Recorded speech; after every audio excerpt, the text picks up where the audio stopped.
Okay, awesome. Very good. Excellent. Perfect. Very good. Okay, well, it's good to see you. So welcome to our new venue for the Shabbos Drasha, temporary. I do want to say thank you to Rabbi Brodkin and to the Portland Kollel for making this possible. We're obviously experiencing a time that challenges us in very new and unprecedented ways. And in this new time, we're going to persevere and we're going to prevail. Over the past several days, we've learned a lot about the great challenges that many people are facing, going through. But we also see an indomitable spirit. And I know we see it through so many people. I'll just share a very small thing that I saw earlier today. I was reading a Facebook post from someone that my wife grew up with and went to high school with. And it's a chassid, a Hasidic fellow who works for Hatzalah. And in going about his work with patients, he realized that he needed to shave his beard in order to better apply his mask and keep patients safe. And as a chassid, he hadn't shaved for 15 years. And for a moment, this was something that was very, very difficult for him to do. It's part of who he is. But then it dawned on him that this was a great mitzvah for him to make sacrifices in small personal ways to help other people. That's just a tiny example of this great spirit that we are seeing today. People from all walks of life are coming together in very new ways and in totally new ways. And I think that our situation is a little bit like finding yourself out in the wilderness. I mean, there's no real roadmap. Or is there? When you're in the wilderness, maybe you see a very great mountain to scale. And at that point, you have to establish a base camp. And a base camp is like this. It's this home base from where you're establishing your operation and from where you direct everything that's going to happen. And I want to talk to you a little bit tonight about that base camp that we ourselves are trying to establish in this very unique time. We live in a very unique modern age before the extremely modern crisis. And we're prone to think very often, I think, we don't need the Torah anymore. You know, the ancients, they had to pray. They, Abraham, Yitzchak, Chana, people from the ancient times, life was so precarious, and plus, they didn't understand the scientific workings of the universe like we do. But today, with medicine, with science, with travel, technology, we now have our lives under control. Clearly, our current crisis is an antidote to that way of thinking. Think about what's transpired here. One bat or snake, which, by the way, Jews are prohibited from eating, came into contact with one person at one marketplace somewhere in China. And in a short amount of time, all of human life is appended. There is an incredible balance of human life and society. And when one minute part of that great balance is disrupted with a small virus, all of a sudden everything has changed. And yet, at the same time, this is an incredible opportunity for us to realize, Ani Hashem b'karev ha'aretz, that Hashem is God in the midst of our land, in the midst of our lives. What is it that we worship? Is it society? Is it the markets? Is it technology, modern medicine? In Egypt, it took 10 plagues to undermine all of the local gods. And today, it feels like we've learned the message of all 10 plagues in one fell swoop simultaneously. But we are going to make it through this. This upheaval is temporary. Our kehila, our country, our world will prevail. We're going to prevail because of the incredible spirit of our community and of the Jewish people. And we are going to prevail most of all because of Hashem. And this period of time is going to change our world. It's going to change markets, business, healthcare, government. and we don't even know how it's going to change. But there's another thing that will change in this time, and that is our own inner mind. We are going to have a metamorphosis of the mind. We're going through an internal change that will strengthen us and serve as how we have a foundation to connect to Hashem for the rest of our lives. And so, as much as this is challenging, it's really an opportunity that we cannot afford to miss.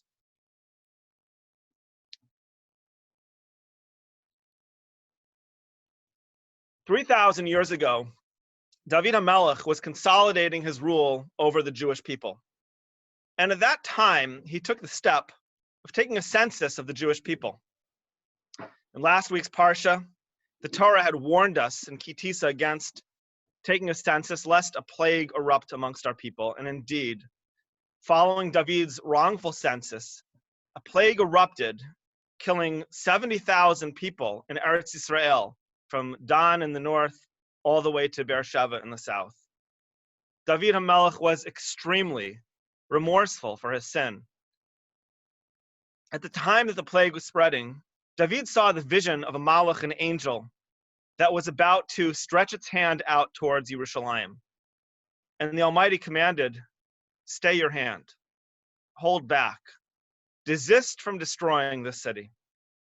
And then God the Navi, God the prophet, came to David, and he informed David of a new vision.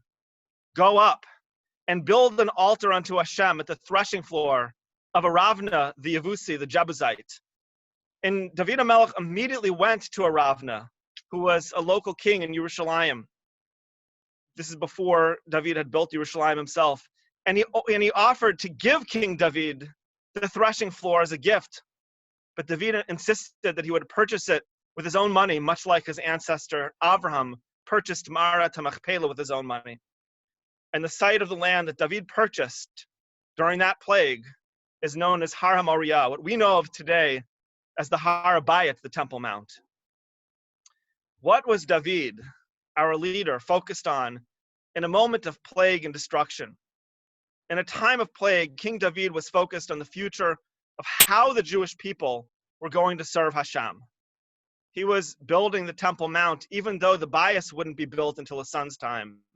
And he was really establishing the base camp of the Jewish people. The message that comes from any base camp is, who are we? What's our mode of operation? Our base camp tells us that the physical world is a kli, it's a vessel through which we get to know Hashem. The physical world is a vehicle, it's an interface through which we connect to God. Our lives are so physical. Paychecks, groceries, gasoline, a roof over our heads, AC, heat, hopefully a vacation every now and then. But what's it all about? We've grown so comfortable in our world, knowing that our lives are so secure. But today we are coming to a big realization of our lives. Atah harei ladas. You have been shown ladas, to know, to have knowledge. Ki Hashem hu Elokim, that Hashem is the all-powerful. He is all powers. Ein od milvado, there is nothing other than Hashem. This Shabbos, we will read on our own the concluding Parshiot of Sefer Shmot. The last sentence of Shmot testifies to the fact that the Mishkan was a vehicle which carries God's presence in the world. In our times, it is the Shol, it's the Beit Knesset, that carries the Shechina. We will return to our Shols, to our Shol, Keser Israel, and we will return to our Jewish institutions, which also carry the Shechina. Just think about the joy that we will feel. Just think about the hakafos that we're going to dance together when we have the first minyan back together at Keser Israel. We're all experiencing this crisis in a different way. There are people who are physically affected by the virus. There are people who are directly caring for those who are affected. Many people face and will face extreme financial difficulty. Our Jewish institutions will face great trials. Countless people are alone and isolated. on a personal level, I would share with you that not davening with a minyan feels like such a void, and I know that I share that with many of you. In my own life, minyan became a very big part of me when I was 19 years old and I returned from college to Israel. When I was 19 years old and I returned to the United States from Israel. Minyan was a place where I was able to feel that I was b'toch amcha, that I was in the Jewish people. Didn't matter if I had kavanah in the particular day, I was part of the Jewish people. There's been so many nights in my own life where, for one reason or another, I'm awake in the middle of the night. It could be that there's some sort of challenge going on, or it could be a simcha, or who knows what. And then it's like 3 o'clock in the morning, and I just say to myself, okay, I'm just not going to set my alarm for the morning. I'm going to have to sleep in. I got to get a few hours of sleep here. But then, no matter how little sleep I get, 6:30 comes around.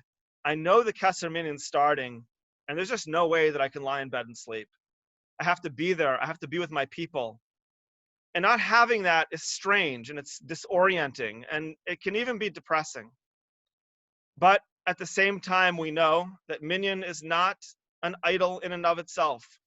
We are involved in a mitzvah by refraining from beloved parts of our kehillah life. And what's more, we also know that the Jewish home is a vehicle to carry God's presence.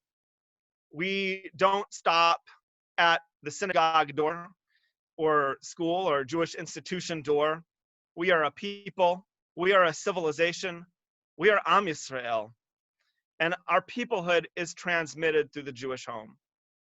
That truth is expressed in the Maftir reading for this Shabbos, which introduces the Korban Pesach. A central theme of our Maftir Aliyah is the Bayit, the Jewish home. Repeatedly, the Torah frames the mitzvah of the Korban Pesach in terms of the bias. What we find in this Aliyah, the Torah says, Dabru al kol adas Yisrael, speak to the Jewish people, telling them, Vayikchu lahem ish sel lebeis avos. They shall take a kid to the house of their fathers. Sel lebayit, a kid for the home. V'im yimat habayis mihiyos miseh. And if the home will be lacking of a set, etc., of a kid, it's about the home. In these coming days, our homes will be the center of our spiritual life. And we need to make our homes centers of tefillah, of learning, of chesed. And through our home, we need to really learn this truth, that our whole world is a vessel which helps us get to know Hashem. We're not here to build wealth. It's very nice if we can have it, but we're not here to build wealth which is able to disappear overnight. We're here to serve Hashem and to know God in all of our ways. Now, you might be feeling different things, anxiety, fear, even depression, or a range of other emotions. And if you are struggling, then you are having a normal reaction to an abnormal situation. But we are going to get through this together, and we're going to do it as a family. Each of us has our own family unit, whether we're single, whether we're married without children, whether we're married with children. All of our individual families are connected. We each have our own family unit, but we're all connected as a greater family. And it's going to be very important for us today to extend our concept of our family beyond ourselves and beyond the door of our own home during these days. We need to find ways to reach out to one another by phone, for support, in a variety of ways. This is a time that could bring out the very worst in people, but we know that it's a time that's going to bring out the very best in us. And so we need to connect with one another, and we need to use our words to sow emunah, as David says, not to sow fear, but to sow faith. There are different practical things that we can be thinking about at this time. We need to establish Seder in our lives, making times for learning, for davening. We have set times for Kesser Tefillot, which we will be engaging in together, although at the same time, virtually. We need to find a place in our own home, set a place for davening. We need to do kindness with other people. Call community members, friends. Think about people who might feel forgotten. Find ways to reach out and include other people. We also need to do kindness for ourselves. Take the time to think about yourself and your own mental health. Don't ignore it. I personally went for a jog in Gabriel Park today. It felt like $1 million. Make sure that you think about yourself and take care of yourself. But more than anything, we have to start preparing for our new world. We don't know exactly what our economy or what our government will look like after we emerge from this, but we need to establish our base camp. On one level, our base camp is our home and our community, but our base camp is also the inner world inside of us. It's that inner feeling that there's no force other than Hashem. We have a great privilege today. Ata haresa ladas. You have been shown ladas, to know, to have knowledge. Ki Hashem hu Elokim, that Hashem is the sum of all forces. Ein od milvado. There's nothing other than Hashem. We've been given knowledge that there is nothing other than God. And with that knowledge, and with our love of Hashem, and with our love and our support of one another, we are going to persevere, and we are going to come out of this stronger than we ever were before. Chazak v'yamatz. Be strong and be strengthened.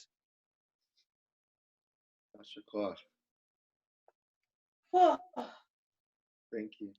Thank you. Yasher Koach, Rabbi. Yasher Koach. Thank you. Thank you. Thank you so much. Thank you.